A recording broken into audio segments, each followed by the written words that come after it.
You want to change your life, but you feel stuck. You don't even know who you can possibly become, and even if you did, you don't even know how to make it happen. That's why in this video, I want to give you a 3-step guide on actually becoming that person, whoever that person is. I used this exact framework to build who I am today. 5 years ago, I was lonely, a victim of shiny object syndrome, jumping from one business model to another business model. But most importantly, I wasn't happy with myself, with who I was. Flash forward to today, I'm happily married, I have a thriving career, and I'm making these videos because I believe I can have a bigger impact on the world. And I want to be clear, the framework I'm about to share with you aren't even secrets, but the problem is most people hear it, but they don't understand it. The good news is anyone can use these facts to change their life. Let's get started. It all actually starts with one thing.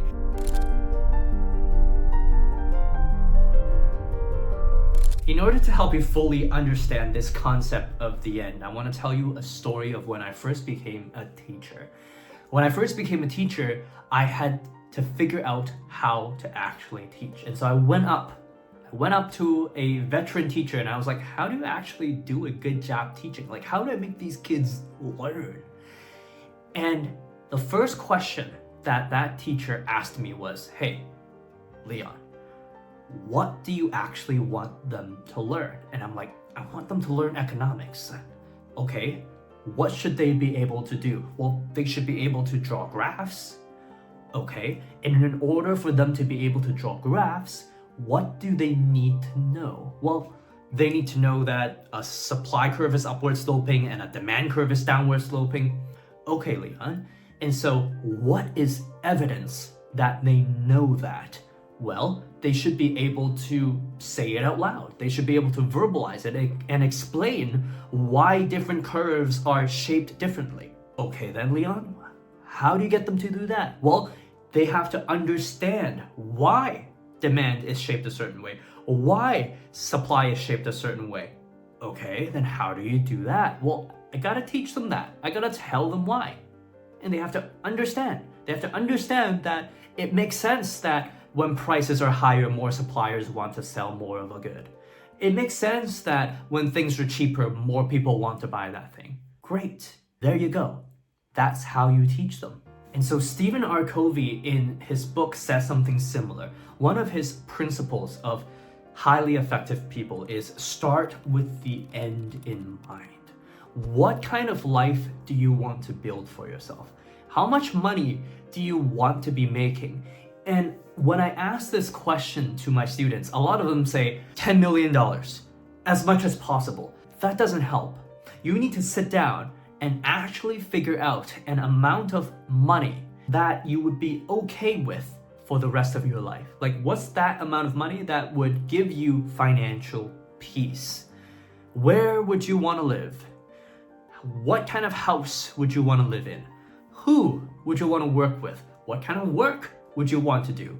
How long do you want to be working? All of those are questions that will give you the answer to what your ideal life should look like. And it's not until you identify the end game of where you actually want to get to that you can start defining the behaviors that will help you get there. Some people listen to this and they're like, but what if I don't make $1 million, right? Like, what if I fail at starting a business?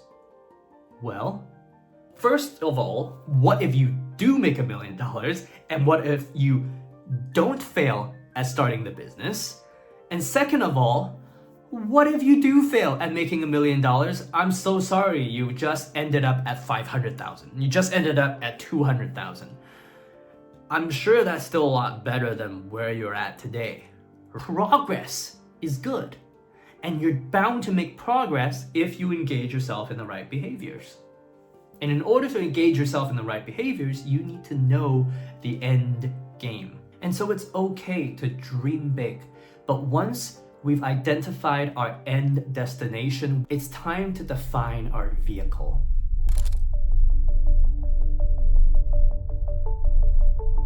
Because the bigger your dream, the bigger the vehicle you'll need, and the longer it will take. So what is a vehicle? A vehicle is something that helps you get from A to B faster. I mean, that's what a car does. That's what a plane does. That's what a boat does. All of these are vehicles. Now, there's also something else that a vehicle does. A vehicle allows you to get from A to B when getting from A to B was previously impossible without that vehicle. For example, it was impossible to go to space before we invented the rocket and the spaceship.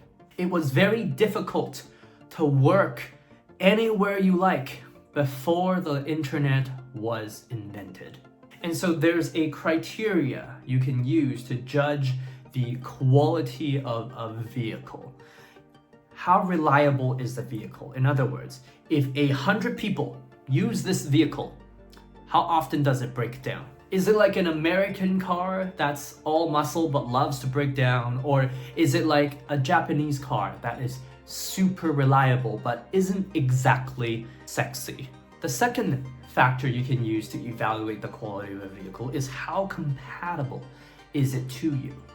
Is it more of like a comfort SUV style car because that's what you need for the family? Or is it like a Lamborghini with a two-seater because you really don't care about your extended family at all and you don't want them to ever be in your car and you don't want to give anyone except for your girl or guy a ride? And the third factor you use to evaluate the quality of a vehicle is functionality. Does it actually get you from A to B? To give you an example, if you want to learn a new language, there are a few vehicles to do it. You can take a class, you can travel to the country, you can move to the country, and all of these can be seen as different vehicles that will help you learn the language. Now, some of these vehicles are better at helping you learn the language than others, but they have other cons. Like you have to leave your family if you want to move to a new country. That's a negative. But you learn the language much faster. And so you need the ability to evaluate different vehicles and see whether they are reliable for you, compatible to you, and whether they actually work. Okay, so now you know your destination, you have an idea of the kind of vehicle you want to pursue, or at least you have a list of vehicles that you're okay with. All that's left is the final step, which if I don't talk about, nothing else matters. It's the driver. And guess what? The final step to changing your life, it's actually about you. You know where you want to go. You know the kind of person you want to become. The last step you have to take is to understand that ultimately you are the person in control of whichever vehicle you've chosen and whichever destination you want to go to.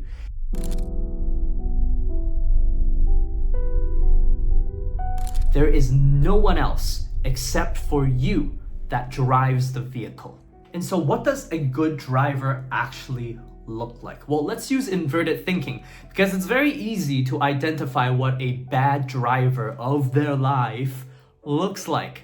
A bad driver of their life can't learn anything. A bad driver doesn't keep the promises they make to themselves.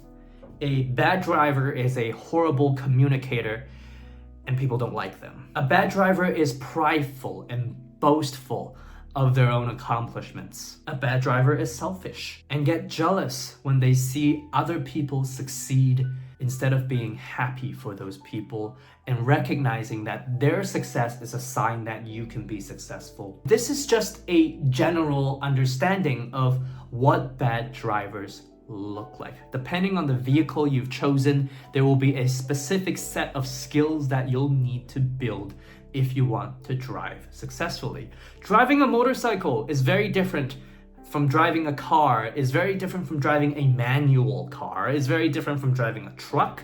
So depending on the vehicle you choose to get to your destination, you'll have to learn a different set of skills.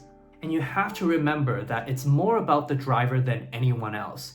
If you cannot drive, you will not be able to get to your destination.